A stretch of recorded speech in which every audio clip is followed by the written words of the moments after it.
चलिए, स्वागत है आप सभी का कार्यक्रम में एक बार फिर से। तो जो मैं बात कर रहा था ना कि फियर, डर क्या है, क्या 51 और 50 950 की ट्रैजेक्टरी के नीचे निफ्टी बैंक फिसलेगा? कुछ क्वार्टरली अपडेट्स आए, वो क्वार्टरली अपडेट्स में अभी तक बैंकों की रीडिंग क्या मिल रही है? यतिन हमारे साथ मौजूद है। यतिन, चैलेंज था डिपॉजिट्स को मोबिलाइज करना, क्या क्वार्टरली अपडेट्स में इस बात के कुछ संकेत मिल रहे हैं कि थोड़े से कॉस्ट बढ़ाकर ही एटलीस्ट बैंक्स जो हैं अपने NIMs सरेंडर करके डिपॉजिट्स को अच्छी तरीके से मेंटेन कर पा रहे हैं, ग्रोथ को? क्या संकेत मिल रहा है? वीरू, आपने सही कहा। देखिए, जो ट्रेंड है वो अभी भी थोड़ा कमज़ोर है। ऐसा नहीं है कि एकदम से ही डिपॉजिट्स मोबिलाइज हो रहे हैं। इनफैक्ट थोड़ा एडवांटेज लार्ज कैप बैंक्स को है और बैंक्स जिन्होंने ज़्यादा डिपॉजिट रेट दिए हैं उनको है। हालांकि छोटे मझोले बैंकों में अभी भी मुझे लगता है कि जो अभी तक ट्रेंड आए हैं, अभी तक जो नंबर्स आए हैं, उसके हिसाब से लग रहा है कि डिपॉजिट मोबिलाइजेशन अभी भी चैलेंज बना हुआ है। शुरू करते हैं इंडसइंड बैंक के साथ, जहां जो बिजनेस अपडेट है वो अच्छी आई है। एडवांसेस में 13% की ग्रोथ और डिपॉजिट में साल दर साल बेसिस पे 15% की ग्रोथ आई है। सिक्वेंशियली भी अगर हम देखें तो इंडसइंड बैंक का परफॉर्मेंस अच्छा है, डिपॉजिट्स को लेके 4% ग्रोथ वहां देखने को मिली है। बंधन बैंक का हालांकि कमजोर रहा है प्रदर्शन, लोन्स एंड एडवांसेस केवल 4% बढ़े हैं सिक्वेंशियली और डिपॉजिट्स में भी आपने 7% QOQ जंप देखा है। साल दर साल बेसिस पे आपको नंबर बड़ा दिखेगा क्योंकि बेस छोटा था। तो कहीं ना कहीं बंधन बैंक को अगर आप देखें तो जो अपडेट है इस फ्रंट पे ठीक ठाक है, लेकिन कहीं ना कहीं एसेट क्वालिटी को लेकर चिंता बनी हुई है।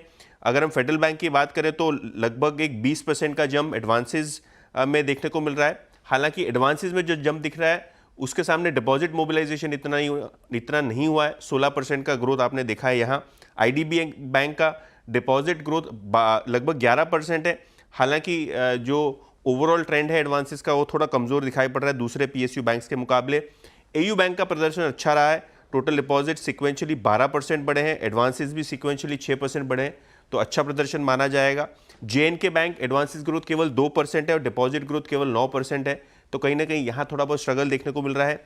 NBFC स्पेस में अगर आप देखें तो L&T फाइनेंस रिटेल साइड पे अच्छा कर रहे हैं, लेकिन ओवरऑल बुक में कोई बड़ा सुधार नहीं देखने को मिल रहा है। अगर हम रिटेल डिसबर्समेंट्स कहें तो 12% की केवल ग्रोथ है।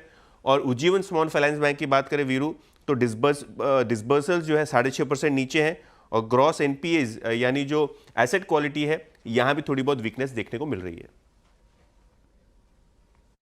जी हाँ, तो ये आपको एक अब तक के Q2 के अपडेट्स का यहाँ पर जो ट्रेंड है क्या है उसका एक सेंस मिला अभी। तो अभी भी अगर आप देखें बहुत अच्छे संकेत नहीं है। आई थिंक बहुत बहुत शुक्रिया आई थिंक इस पूरे अपडेट से एक सीक्वेंस में वाकिफ़ कराने के लिए। निफ्टी बैंक आपके स्क्रीन पे इस वक्त करीब 51,165 पे की रिकवरी है, एग्जैक्टली 100 डे एक्सपोनेंशियल एवरेज से करीब 150 अंकों की। पर HDFC बैंक प्रेशर डालता हुआ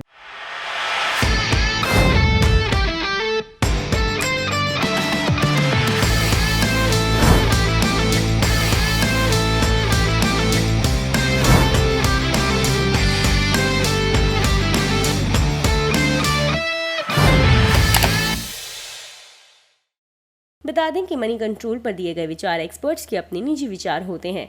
वेबसाइट या मैनेजमेंट इसके लिए उत्तरदायी नहीं है। यूजर्स को मनी कंट्रोल की सलाह है कि कोई भी निवेश निर्णय लेने से पहले सर्टिफाइड एक्सपर्ट की सलाह लें।